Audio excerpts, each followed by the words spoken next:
नमस्कार मित्रांनो, स्वागत आहे तुमच्या सगळ्यांचं आपल्या यूट्यूब चॅनलमध्ये.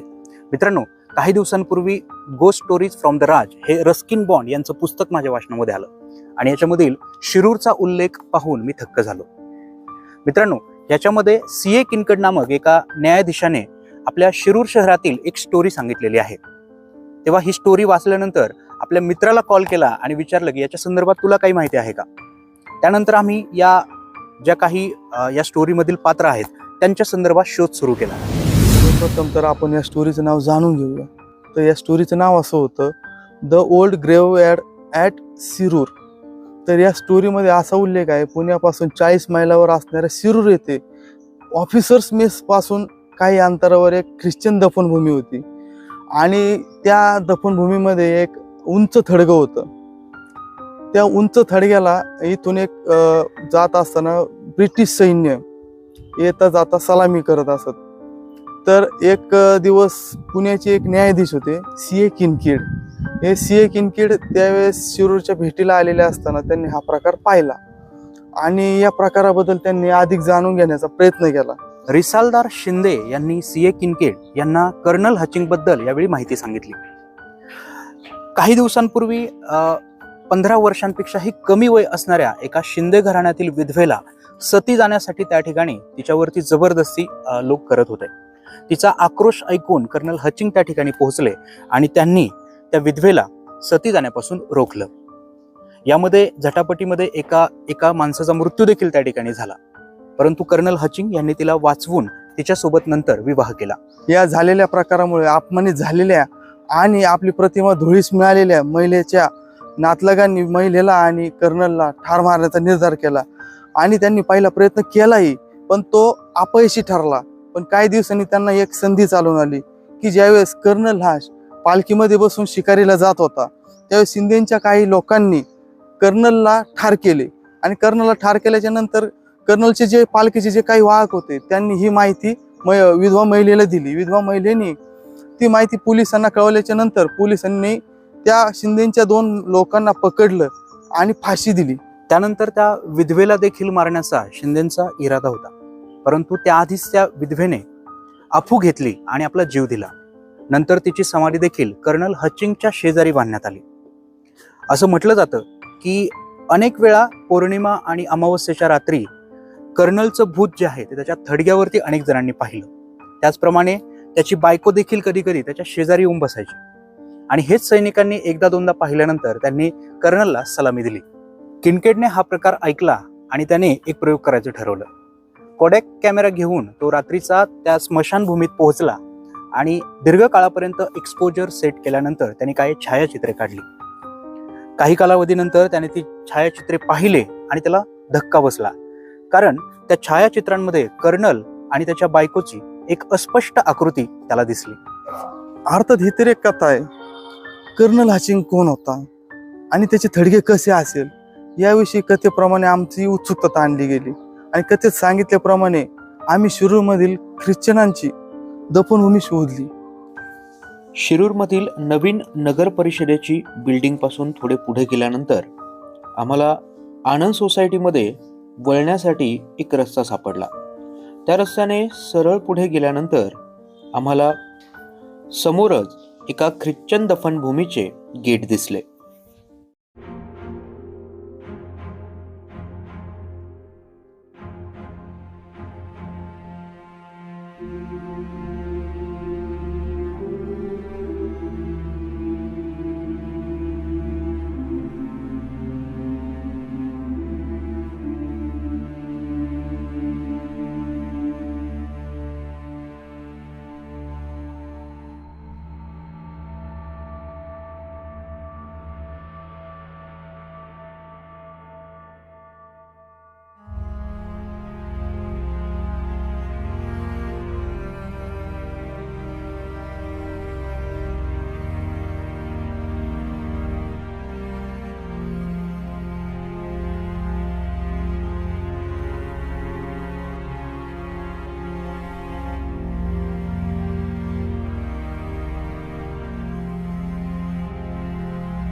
अनेक कबरींवरील इपिटॅफ किंवा इन्स्क्रिप्शन्स निघून गेल्यामुळे कबर नेमकी कोणाची ते समजत नव्हतं. अर्धा तास शोधल्यानंतर आम्हाला काही नावे वाचता आली. यामध्ये रॉबर्ट हॅमिल्टन, 1843 मध्ये निघून गेलेले विल्यम सॉन्डर्स, त्याचप्रमाणे 1807 मध्ये कॅप्टन गॅरिक रीड जे की 2nd रेजिमेंट मद्रास कॅव्हलरी, आणि 1867 मध्ये निघून गेलेली जॉर्जिना ऑगस्टा, जी लेफ्टनंट कर्नल थॉमस टॅपची बायको होती. आता हे लेफ्टनंट कर्नल थॉमस टॅप यांच्याविषयी 1st Bombay fusilier and commandant of the Poona irregular horse असा उल्लेखही मिळाला. याशिवाय अनेक कबरी त्या ठिकाणी जीर्ण अवस्थेत पडलेल्या आढळल्या, परंतु त्यावरील इन्स्क्रिप्शन नसल्यामुळे नेमकी कबर कोणाची हे समजू शकले नाही. स्मशानभूमीच्या मध्यस्थानी असणारी आणि इतरांपेक्षा थोडी मोठी तसेच उंच असणारी एक कबर आमचं लक्ष वेधून घेत होती. जवळ जाऊन पाहिलं तेव्हा त्यावरती sacred to the memory of colonel William Wallace of his majesty's 74th regiment of foot and commander of the force subsidized by his highness the Peshwa, a man respected and beloved for his gallantry, devoted public zeal, ardent honorable rectitude and noble conduct. He died at Sirur on the 11th of May 1809 aged 47 years असा एक इपिटॅफ मिळाला. तर मित्रांनो, ही आहे William Wallace यांची कबर आणि या ठिकाणच्या या स्मारकाविषयी किंवा यांच्या समाधीस्थळाविषयी आपल्याला फारशी माहिती उपलब्ध नव्हती. त्यामुळे आपण नेटवरून इम्पिरियल गॅझेट ऑफ बॉम्बेमधून व्हॉल्यूम 28 मध्ये यांचा उल्लेख आहे त्या संदर्भातील माहिती मिळवली. त्याचप्रमाणे आम्हाला असं समजलं की सिटी बॉरो कॉलेजमधील इतिहास विभागाचे जे प्रमुख आहेत हरिदास शंकर जाधव सर, जे की MA-MPhil आहेत आणि त्यांनी UGCच्या एका जर्नलमध्ये त्यांचा एक लेख जो आहे तो याविषयीच आलेला आहे. तर त्यांची भेट घेतली आणि त्यांनी देखील आम्हाला काही माहिती जी आहे ती याबद्दल पुरवली. कर्नल विल्यम वॉलेस हे विल्यम वॉलेस व जीन कॅम्पबेल यांच्या 5 अपत्यापैकी दुसरे अपत्य होते. शिक्षण पूर्ण झाल्यानंतर त्यांनी ईस्ट इंडिया कंपनीची लष्करी सेवा स्वीकारली. इंग्लंडमधील अनेक लष्करी व नागरी सेवेतील अधिकाऱ्यांप्रमाणे त्यांनाही भारताचं आकर्षण होतं आणि ते भारतात आल्यानंतर त्यांनी ब्रिटिश रेजिमेंटमध्ये कर्नल म्हणून सेवेस प्रारंभ केला. 1803च्या इंग्रज मराठा युद्धामध्ये इंग्रजांनी गाविलगडला वेढा घातला होता आणि त्यावेळेस त्यांना आवश्यक असणारे जे काही बंदुकानी आणि दारुगोळा जो होता तो त्या उंच आणि अवघड ठिकाणी पोहोचवण्यासाठी आदेश प्राप्त झाला होता.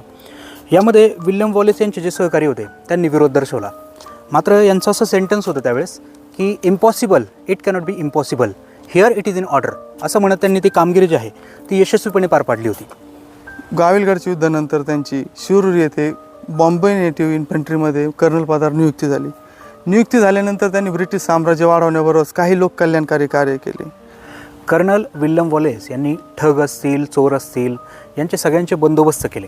त्याचप्रमाणे इथे ज्या काही मागासलेल्या जाती जमाती होत्या ज्यांच्यामध्ये अंधश्रद्धा खूप मोठ्या प्रमाणात होती, ती अंधश्रद्धा मिटवण्यासाठी सुद्धा त्यांनी काम केलेलं आहे.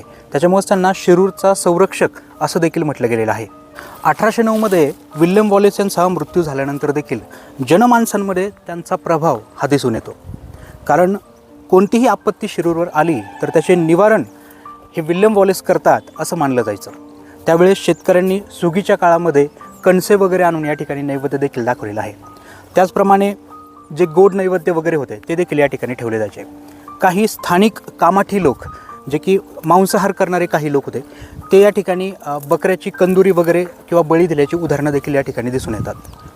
तर मित्रांनो, एकंदरीत ही सर्व माहिती जी आहे ती चांदमल ताराचंद बोरा महाविद्यालयातील इतिहास विभागाचे प्रमुख असणारे हरिदास शंकर जाधव सर यांच्या संशोधनातून ही माहिती आपल्याला मिळालेली आहे. याविषयी अजून काही माहिती आपल्याला मिळते का म्हणून आम्ही इंटरनेटवर अक्षरशः रात्र घालवली आणि त्याच्यानंतर आम्हाला चौकीदार नावाचं ब्रिटिशांचं एक PDF नियतकालिक मिळालं, ज्याच्यामध्ये असा उल्लेख होता की विल्यम वॉलेस संदर्भातील जी काही मूर्तीपूजा या ठिकाणी केली जात होती त्याला रेव्हरंड फ्रेंच नामक एका गृहस्थाने म्हणजे जे की अमेरिकन मराठी मिशनचे होते त्यांनी विरोध केलेला आढळतो. स्थानिकांचं या बाबतीत असं म्हणणं होतं, एका वयस्कर व्यक्तीचं देखील त्या ठिकाणी वाक्य दिलेलं आहे की जर कोणी या मूर्तीपूजेला विरोध केला तर त्याला विल्यम वॉलेस यांच्या भूताचा शाप त्या ठिकाणी लागतो. आणि मित्रांनो, योगायोग असेल किंवा सत्य किंवा असत्य माहिती नाही, परंतु रेव्हरंड फ्रेंच यांच्या 3 मुलांचा मृत्यू त्यानंतर दुसऱ्या वाढदिवसाच्या अगोदरच झालेला आहे आणि त्यांच्या कबरी देखील याच ठिकाणी या ग्रेव्हयार्डमध्ये आहेत. मित्रांनो, 1883मध्ये शिरूर परिसरामध्ये कॅट प्लेग आला होता आणि त्याच्यानंतर या प्लेगमध्ये अनेक मांजरींचा मृत्यू झालेला देखील आढळतो आहे. त्याची नोंद देखील आहे इतिहासामध्ये. तर त्याच्यानंतर शिरूरमधील नागरिकांनी या ठिकाणी एक फेरी काढली ह्या स्मारकापाशी आणि त्याच्यानंतरच तो प्लेग जो आहे त्याचं निवारण झालं होतं. त्यामुळे असं म्हटलं जातं की जे काही शिरूरवर येणारी आपत्ती आहे त्याचे संरक्षक म्हणून विल्यम वॉलेस काम करत होते. तर 1947ला भारताला स्वातंत्र्य मिळाल्याच्या नंतर परत काय कधी विल्यम वॉलेस यांचं भूत कुणाला नजरेस पडलेलं नाही आहे. तर अर्थात ही एक दंतकथा आहे आणि याच्यावर किती विश्वास ठेवायचा हे सर्वस्वी आपल्या सतत विवेकबुद्धीवर अवलंबून आहे. अमोल सर, आपण या ठिकाणी शोधायला आलो होतो हचिंगला आणि आपल्याला सापडले विल्यम वॉलेस. तर काय सांगाल, दोघांमध्ये किती साधर्म्य असू शकतं? दोघांमध्ये साधर्म्य असं सांगायचं झालं तर चौकीदार मासिकामध्ये ते ब्रिटिश सिमेट्री असोसिएशनचं एक नियतकालिक आहे. त्यामध्ये पण असं सांगितलेलं आहे की वॉलेसच्या समाधीवरती पूर्वी पूजा केली जात असे. बरोबर. त्यांचं भूत दिसलेलं आहे. आणि तसंच किनकेड यांच्या स्टोरीमध्ये हो, तर हाचिंगचंही भूत होतं. हाचिंगची पूजा केली जात होती. हाचिंगही लोकप्रिय होता आणि हाचिंग कर्नलही होता. बरोबर.